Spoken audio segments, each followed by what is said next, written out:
Alright mga kapatid, mula kay John Reps, no, meron na naman tayong bagong pag-uusapan dito sa mga nangyayaring kaguluhan dito sa Middle East. Samahan ninyo ako mga tol. I'm just a young nigga chillin' on a block. First time I seen ice was a Nagtatakbuhan daw mga kapatid ang mga militar ng Iran tuwing may paparating na mga fighter jets na mula sa Amerika at saka dito sa Israel. Sino ba namang hindi magtatakbuhan, di ba? Normal naman siguro yon mga tol, no? At mga sibilyang Persia nakikipagtulungan daw mga kapatid, no, rito sa Israel para ituro yung mga kinaroroonan ng IRGC. Pag-usapan natin to mga tol, panoorin natin itong videong ito mula rito kay John Reps.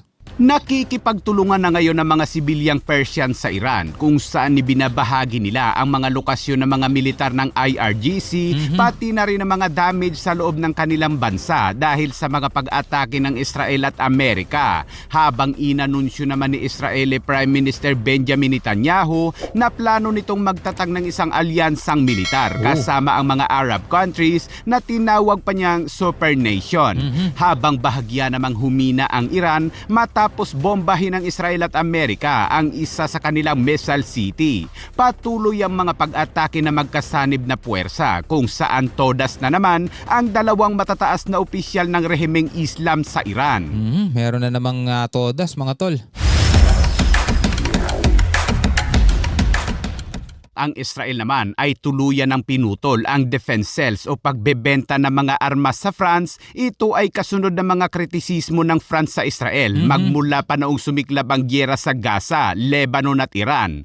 Ang France ay Tayo Pilipinas, bumibili rin tayo rito ng missile sa Israel mga tol. Which is yun nga tinututulan din ng ilan sa mga kongresista dito sa ating bansa. Kasi nga, bakit daw tayo bumibili ng mga missile na yung mga mismong missile na yon is ginagamit ng Israel para puksain yung ibang mga tao. Sabing ganon mga tol, no? Tuloy natin.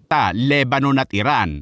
Ang France ay maraming binili sa Israel tulad ng mga attack at surveillance drone, mga components para sa air defense system at mga components para sa mga drone at ATGM system. Sa kabila niyan, muling nanawagan ng Saudi Arabia at United Arab Emirates sa administrasyong Trump na ipagpatuloy lang ang pag-atake sa Iran hanggang sa mapatalsik ang rehimen at mapalitan na ang leadership ng bansa. Ngayon nga 'di ba, balita nga ngayon mga kapatid, ayon sa report sa The Wall Street Journal sa iba pang mga media is willing ang United Arab Emirates na sumali na direkta, tutulungan ng Amerika para mabuksan itong Strait of Hormuz by force. Yun ang ayon yun mga kapatid sa mga report, no? Napag-usapan na natin 'yan. Habang nanawagan rin ang mga Israeli kay Netanyahu na huwag itigil ang pag-atake sa Iran dahil ayaw na nilang pabalik-balik sa mga bunker at ayaw na nila itong maranasan ng kanilang mga anak sa mga susunod na panahon.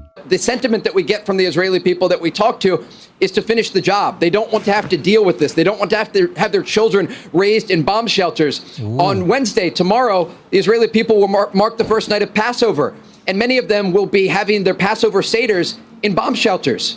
And it's just a reality that the Israeli people are tired of. They want these threats to be reduced against their country, and they'd like to live in peace and stability. Kumbaga gusto nila tapusin na, 'di ba? Kasi kung titigil pa, mag-iipon lang ulit ng lakas yan at mauulit na naman to, paulit-ulit lang. Kung baga sinimulan nyo na, tapusin nyo na. Diba? Parang ganun ang gustong mangyari ng Israeli people ayon dito sa nagre-report. Habang inamin naman ni Israeli Prime Minister Benjamin Netanyahu na palihim umano siyang nakipag-usap noong mga nakaraang taon sa mga leader ng Arab countries at sinabihan niya ang mga ito na lalamunin sila ng Iran at ibabagsak ang kanilang mga kaharian.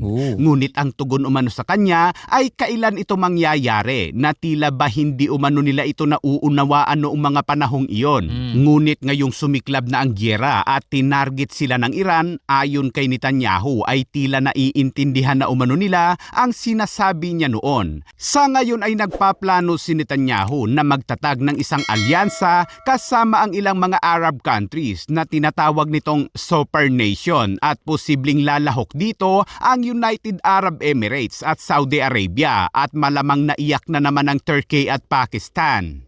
We are also forming new alliances. Bumubuo din kami, sabi. Naiyak na naman ang Turkey at Pakistan. Bumubuo din kami ng mga bagong alyansa. We are also forming new alliances with important countries in the region against the shared Iranian threats. I hope that soon I will be able to tell you more about these important alliances. We have also undermined the foundations of the terrorist regime, which before the operations appeared all-powerful.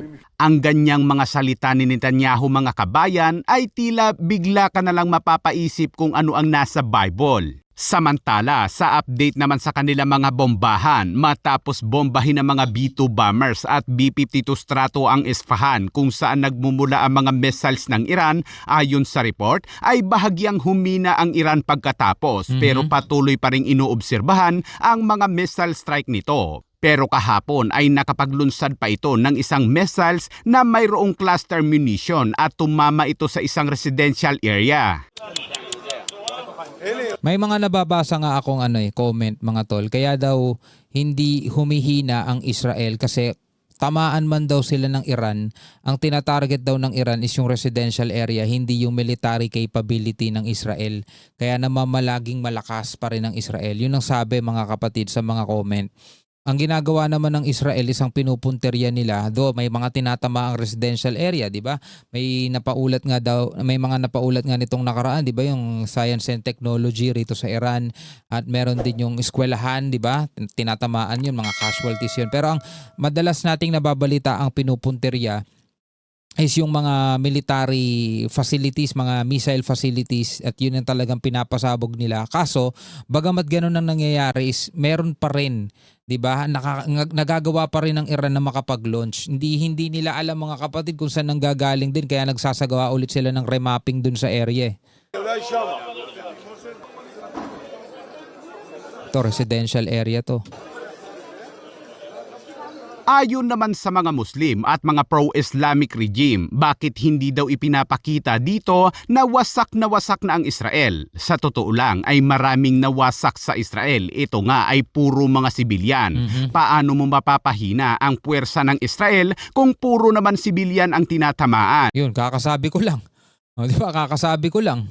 Compare sa atake ng Israel at Amerika na puro precise strike o parehong mga military assets at facilities ang target.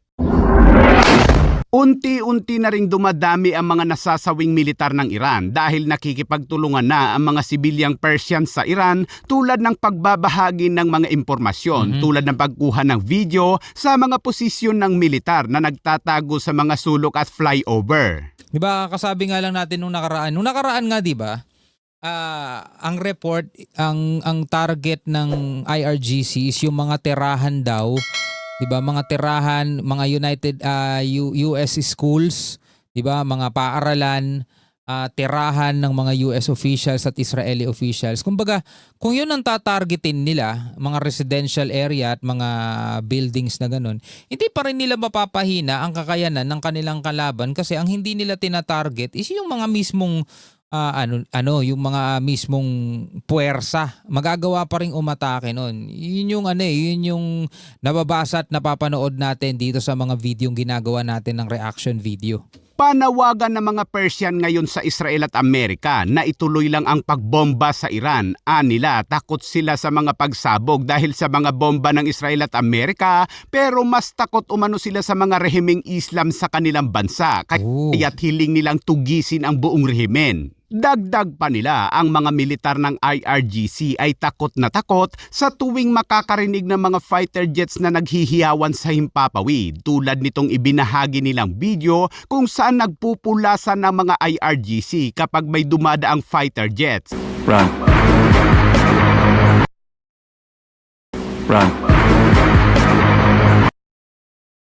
Run. Run.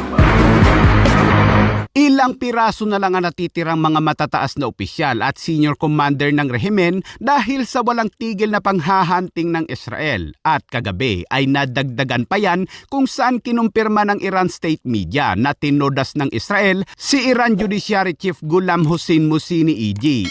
Isang malapit na kaalyado ni Ali Khamenei na utak din sa pagpaslang sa mga inosenteng sibilyan.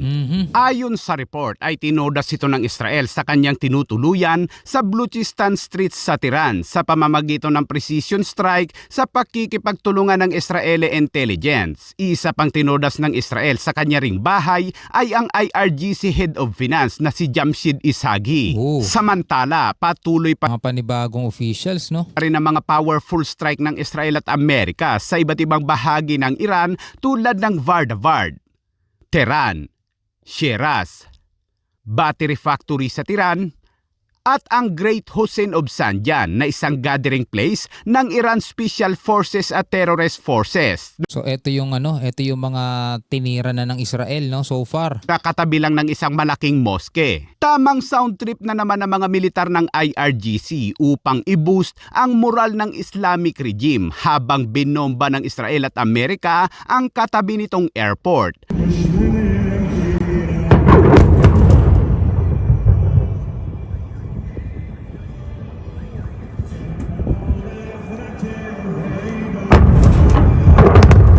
Habang binobomba yung airport, may nasa sound trip dun eh. Oh.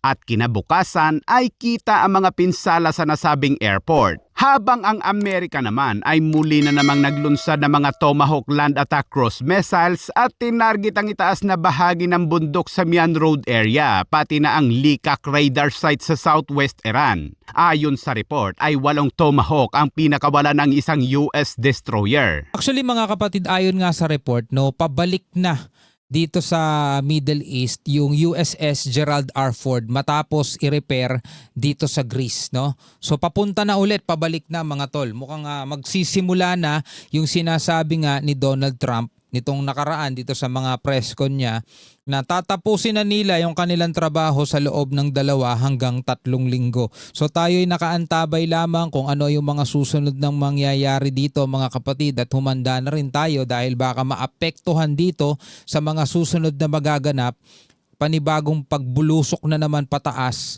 ng presyo ng krudo at presyo ng gasolina, at damay-damay na rin pati mga presyo ng mga pangunahing bilihin, no? Pwede ka magbigay ng komentaryo sa ibaba mga tol, no? Comment ka na lamang.